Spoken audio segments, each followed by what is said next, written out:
are now in our third Donald Trump government shutdown.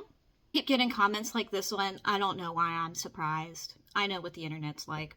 So we're going to talk about what happened the last time Donald Trump shut down the government. 800,000 out of the 2.1 million civilian non-postal workers were affected. This means they were either working without pay or furloughed completely. These people did not receive paychecks during the holidays. Remember, this was December 22nd through January 25th. They couldn't pay their heating bills. Could you manage to pay your rent, mortgage, and all of your other utility bills? You were without pay for 5 weeks.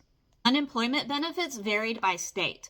Some workers qualified and some didn't, and a lot of the ones that qualified had to pay it back anyway. The Coast Guard recommended its members hold garage sales to make it through.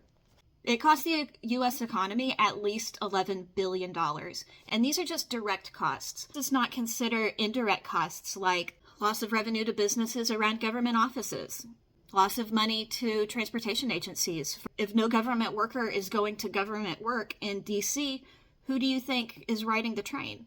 Nobody. D.C. and Northern Virginia reported a 10% increase in food pantry usage during this time, and a lot of it was government workers. Okay, so if you don't care about the government workers and you think they just need to manage their money better or expect this to happen, even though the last 3 times it's happened have been under Donald Trump and it hadn't happened for a really long time before that, how do you feel about the Native Americans? Native American tribes did not receive funding for health clinics or any of their other services during this time, even though it was guaranteed by our treaties.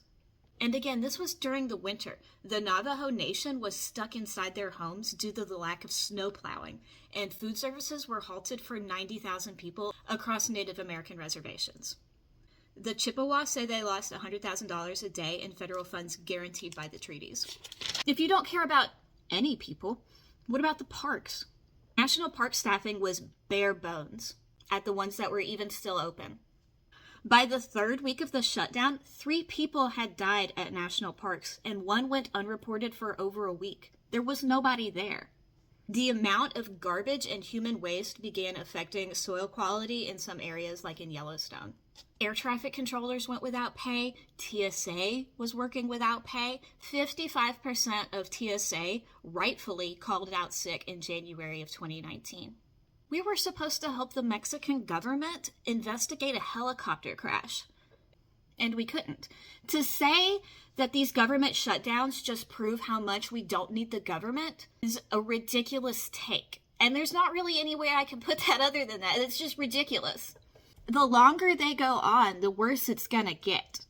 This affects us in so many ways, and it's just baffling that so many people are ignorant to that.